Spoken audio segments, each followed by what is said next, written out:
아까 이제 김근식 교수님께서 1년 정도의 어떤 유예 기간을 갖고 한국이 좀 주도적으로 대북 정책을 풀어보고자 하는 그런 어떤 사고가 있었던 것 같다고 얘기를 하는데요.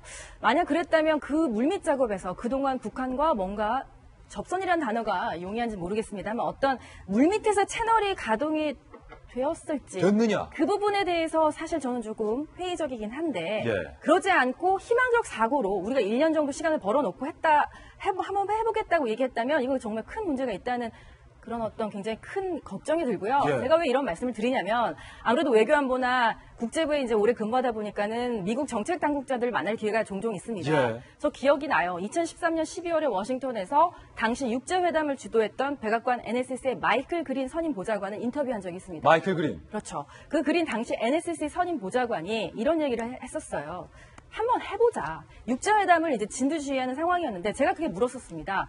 북한 육자회담 통해서 핵 포기할 것 같습니까? 그랬더니 해보지도 않고 어떻게 얘기하느냐. 지금 나는 대통령에게 한번 해봅시다. 국제적으로 육자가 함께 모여서 한번 해봅시다. 그런데 그 사람이 최근에 저랑 통화할 때 뭐라고 한지 아세요? 끝났다.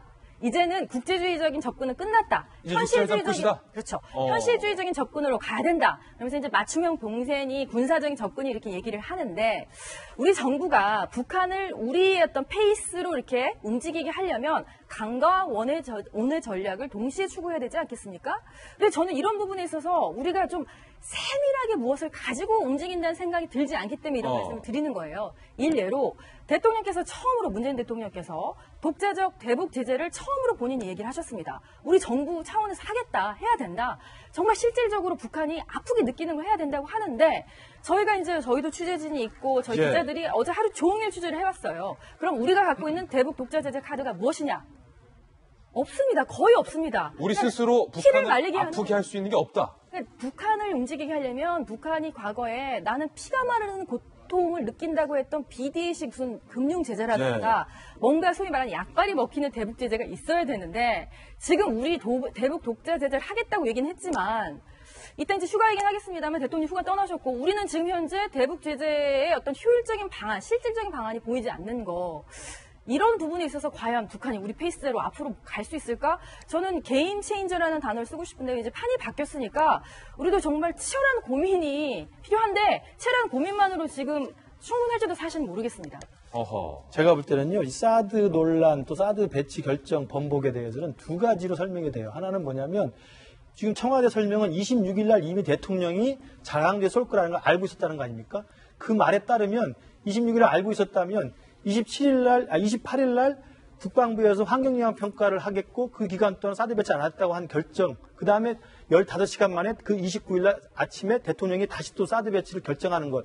이 두 가지 설명이 26일 날 알고 있었다면 설명이 안 되는 거죠. 그게 하나가 있고요. 두 번째로는 그렇게 설명할 수 있어요. 아, 정말 대통령 입장에서도 사드 배치를 미루려고 했는데 북한이 쏘니까 어쩔 수 없이 긴박한 상황이라서 생각이 바뀌었다 설명할 수 있습니다. 그러면 28일 날 밤 11시 40분에 쏘았던 북한의 그 행위, 그 이전에는 북한이 심각한 걸 몰랐다는 것인가. 그러니까 북한이 11시 40분에 쐈기 때문에 대통령이 깜짝 놀라가지고 사드를 놔야 되겠다 생각했다? 이것도 설명이 잘 안 되는 거거든요. 왜냐하면 모든 국민이 다 알고 있지 않습니까? 미국 관계자도 알고 있고 여론조사 해보면 국민들도 알고 있고 저희들도 알고 있고 전문가들도 알고 있듯이 북한은 계속 도발할 것이라는 걸 알고 있었고 이미 7월 4일 날 ICBM급 화성 14형을 이미 쏴서 모든 사람들 깜짝 놀라게 했잖아요. 그런데 그것이 그전에는 사드 배치가 필요 없다 생각했다가 28일 날 알고 나서야 했다? 제가 볼 때 설명이 되지 않습니다. 저는 이런 것들이 뭐냐면 우리 김 기자 말씀하셨지만 문재인 대통령의 행여나 제가 생각할 때는 모범생 컴플렉스 있지 않는가. 다시 말하면 내가 선의를 가지고 미국을 설득하고 선의를 가지고 국민을 설득하고 선의를 가지고 중국을 설득하고 선의를 가지고 북한의 대화를 제의하면 결국은 내 뜻대로 될 것이다라고는 모범생 컴플렉스가 있는 거예요. 이것은 뭐냐면 외교안보 현실에서는 맞지 않습니다. 외교안보라는 것은 내 선의가 통하는 그 구조가 굉장히 복잡하고 상대방의 냉혹한 현실이 있는 거예요.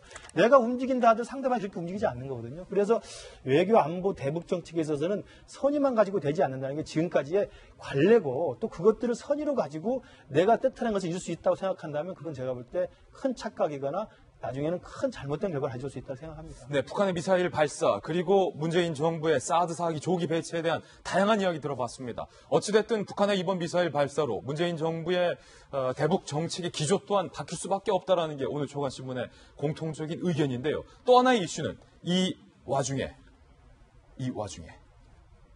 다음 돌직구신문 함께 보시죠.